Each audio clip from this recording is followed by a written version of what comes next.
Thank you and welcome to our video on Mythos.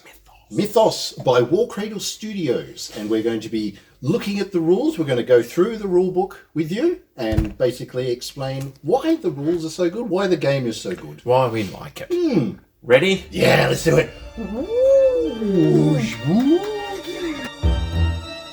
Alright, so the rules for Mythos can be downloaded as a free PDF, which is what we're looking at now. Alright, so the current rules that we are looking at for the video is what's up there. Alright, so if you can grab along, you can read along with us from home. Turn to page 1. Yes, that's it. But so we'll start with basically what you need to play. Alright, now if you're watching this at work, I'd probably recommend you don't, because some people are a little bit, you know, soft about iffy. Yeah, about like spooky stuff and all that sort of thing. So we're not going to be sacrificing any ghosts. No. We're just talking about a game based on Lovecraftian style stuff, Cthulhu-y type stuff. So yeah, there you go. So what you need to play, all right?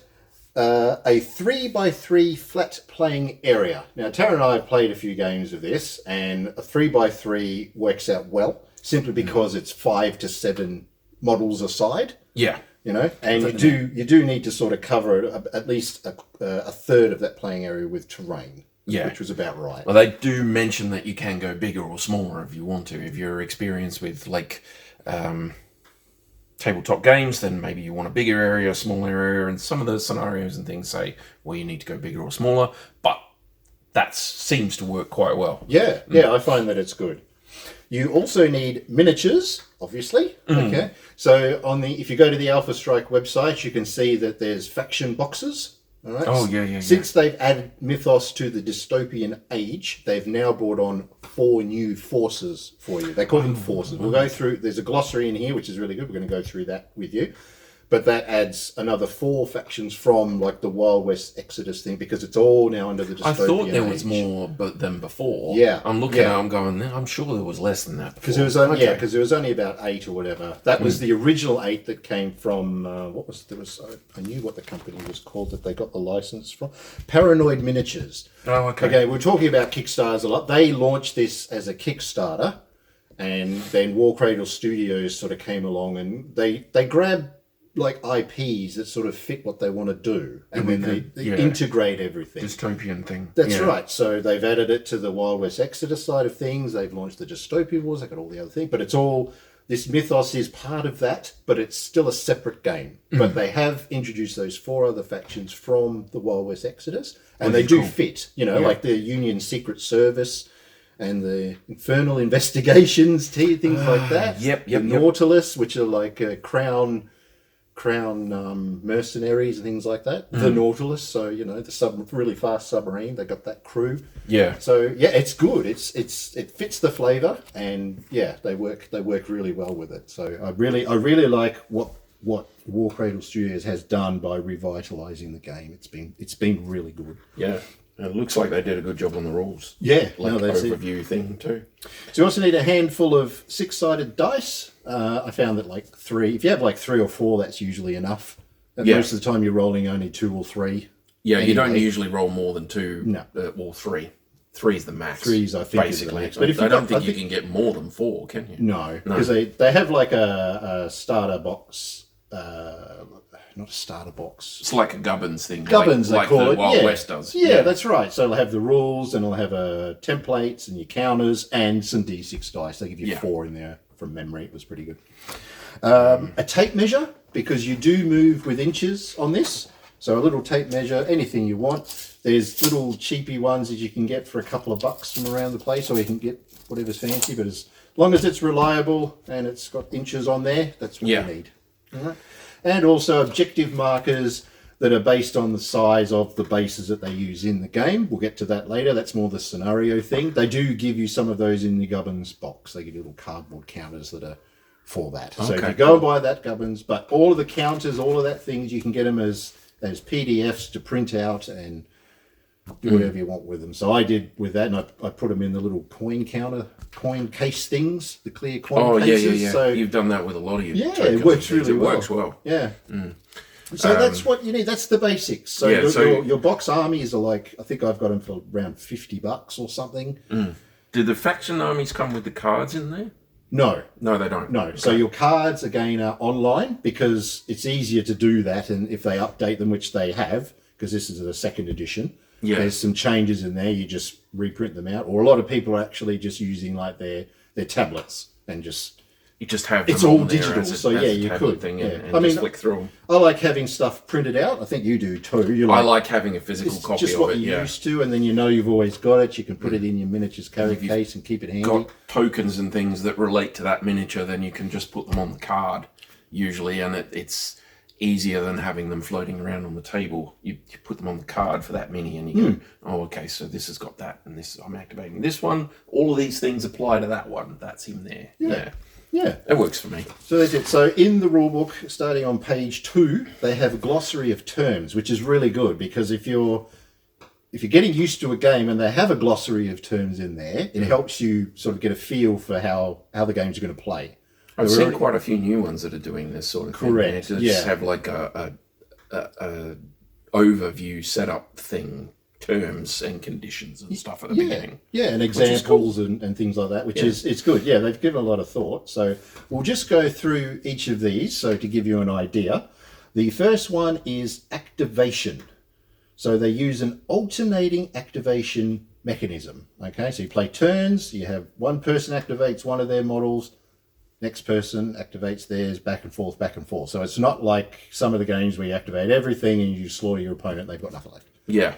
Because it's not much fun. Which isn't any fun, no. So you're going turn to turn, one character at a time until someone runs out, and then the other person just activates all the remainders. That's right. Yeah, if you get outnumbered. Yeah.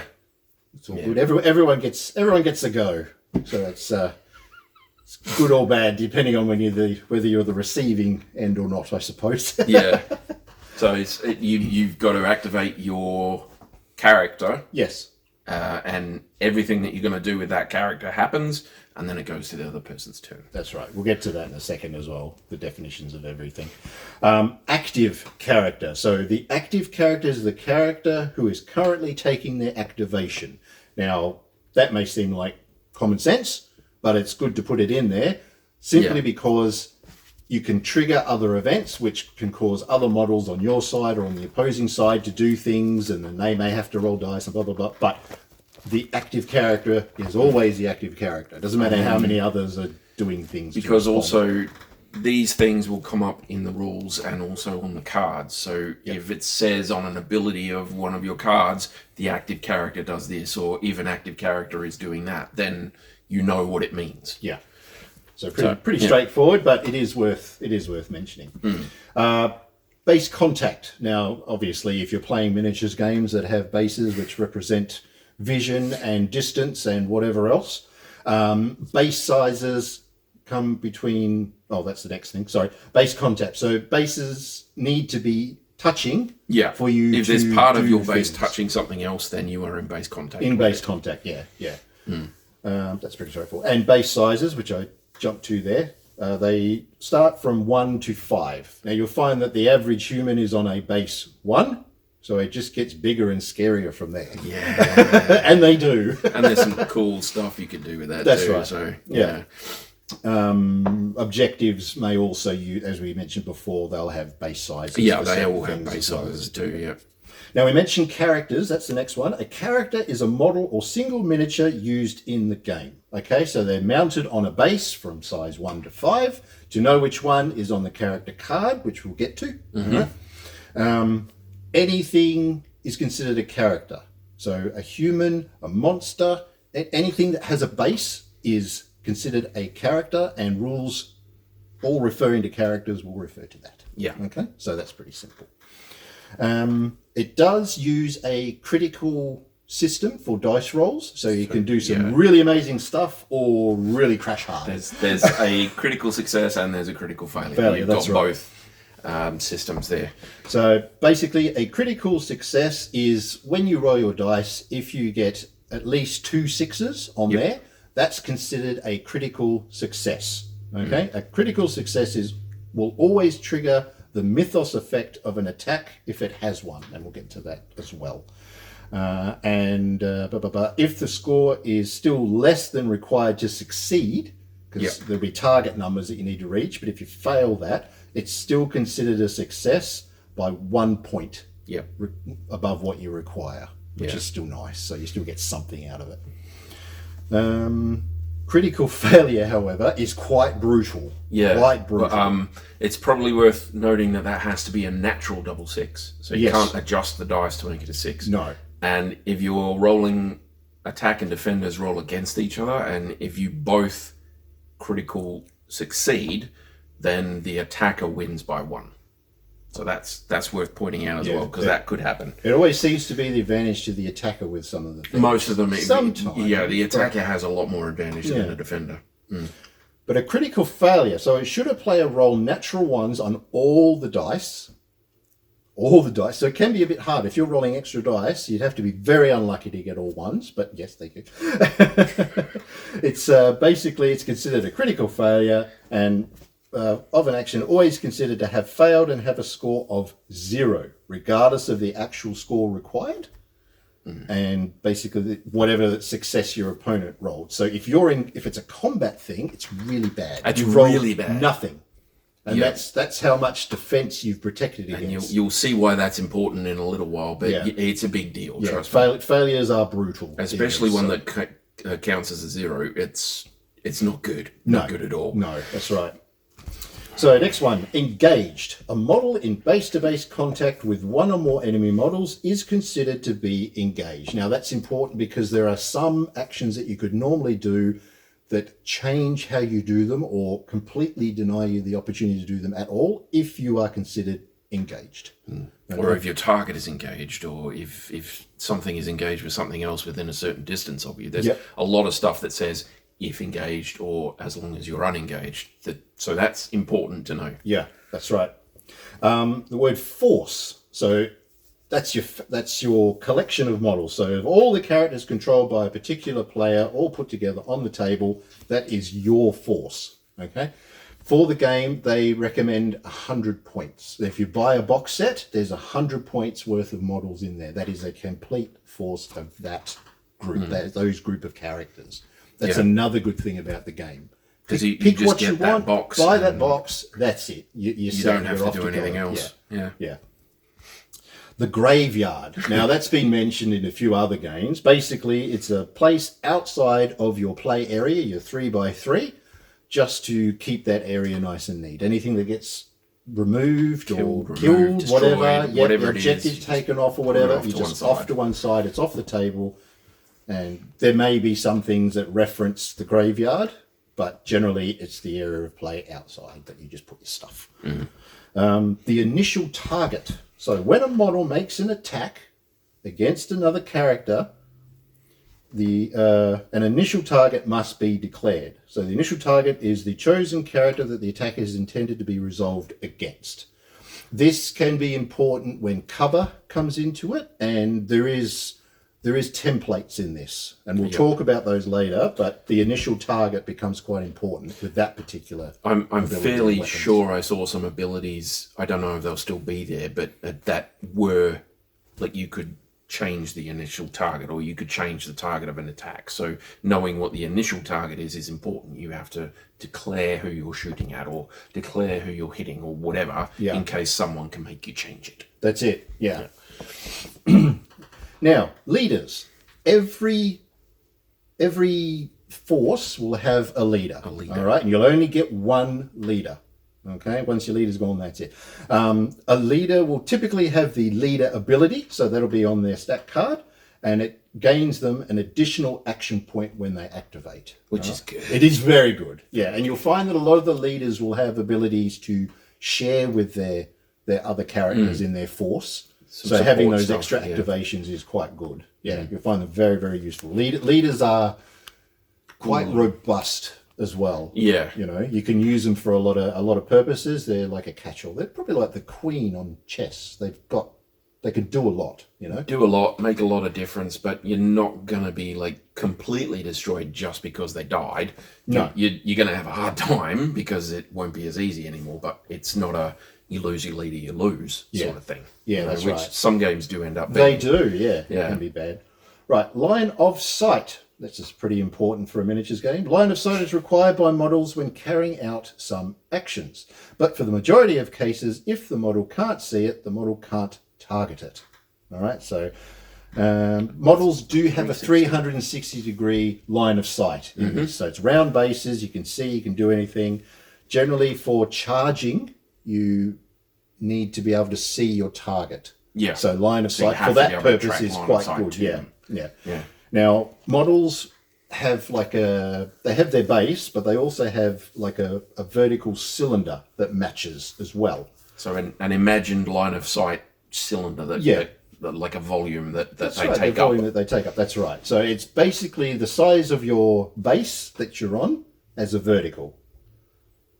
That's the best way to do it. So the height of the cylinder is equal to the width of the model's base. It's the base around, and it goes up the same height as the base. So you just tip it on its side, and that'll give you an idea. So your big model will be like this, and that. So there's considered to be a cylinder in the way of things that are trying to get line of sight on other things. So you can move your models in and around and cause that to mess around with people, which is pretty cool. I mean, it is important because, as you could imagine, being a game of Mythos and Lovecraft and all that sort of thing, there's tentacles everywhere. There's tentacles everywhere. It's just octopus fest there's other things where there's tentacles everywhere. So we're drawing a line here. We're saying Cthulhu only. That's right.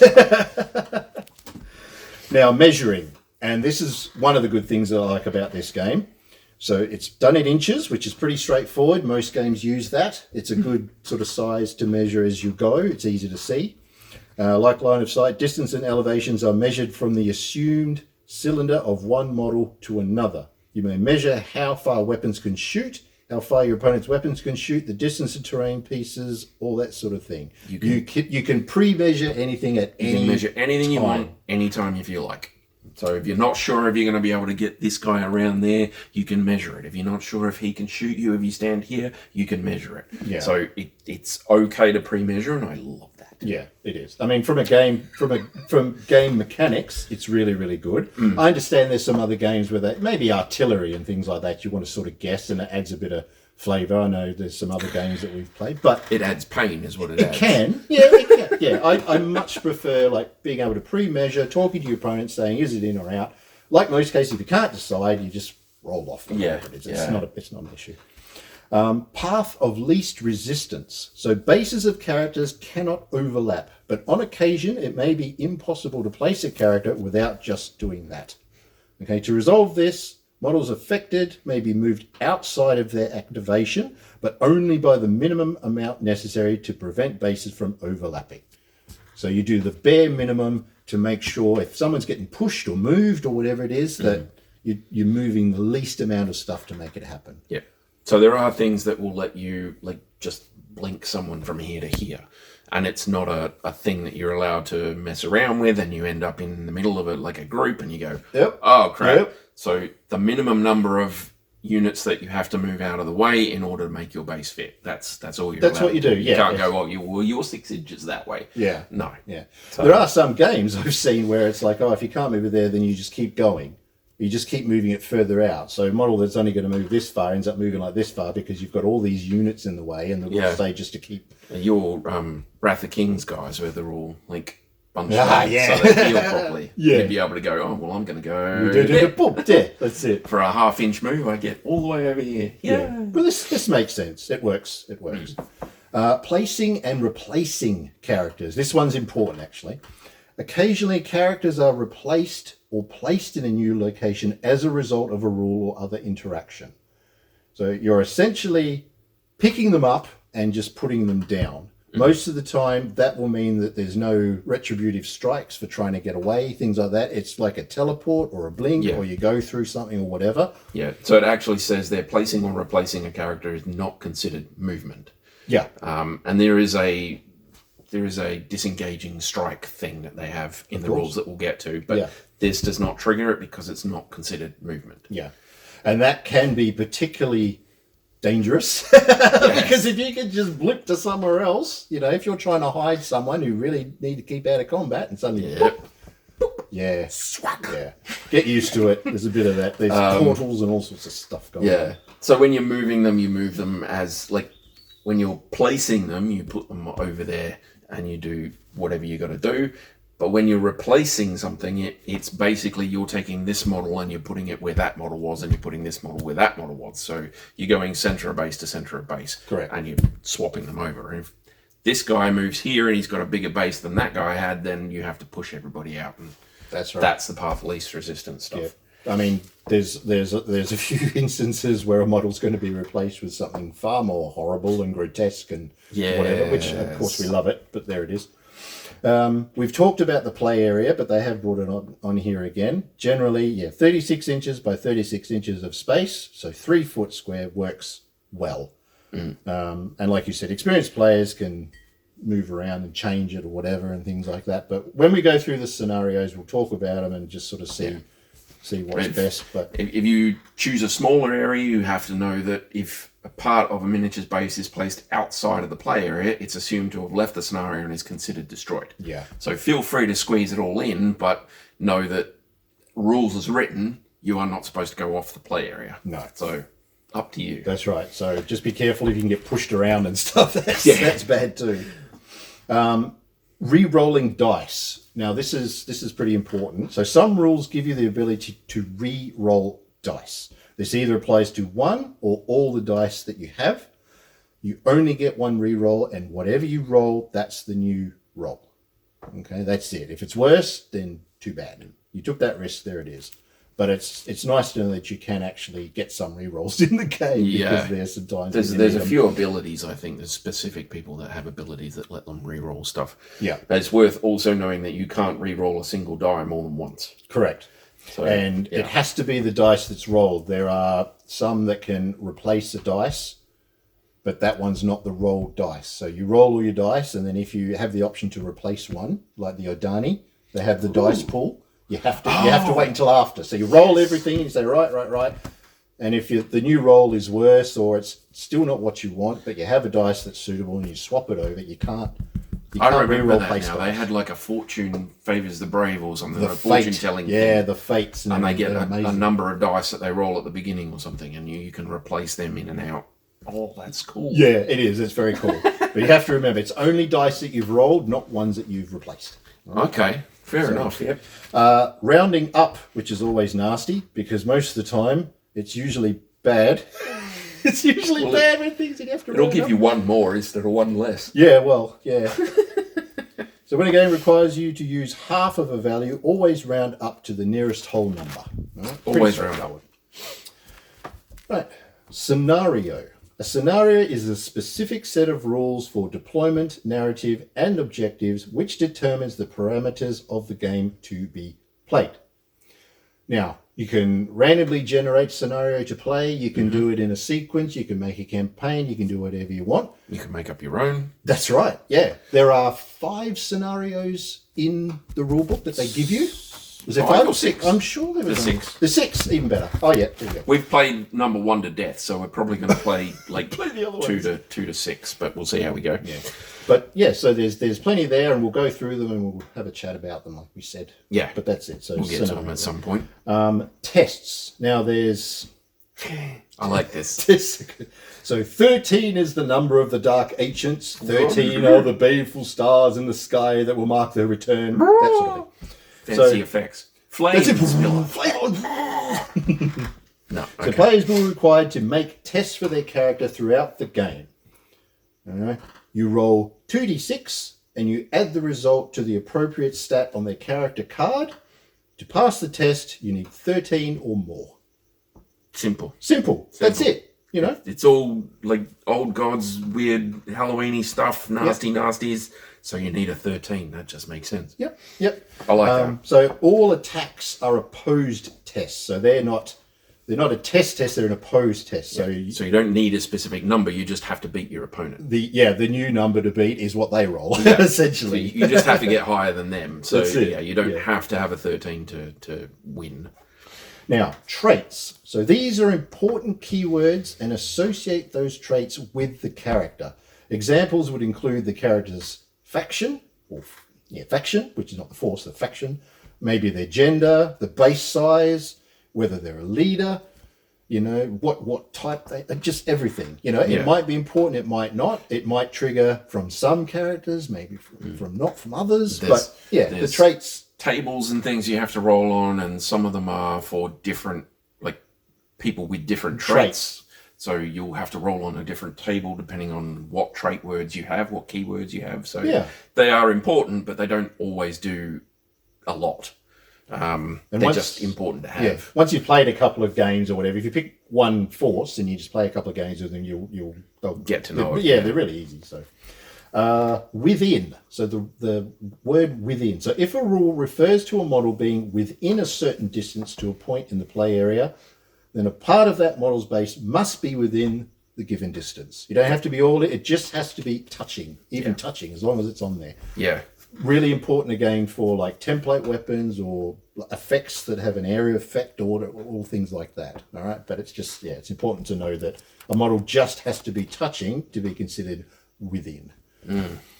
Which is bad. It is. Pause.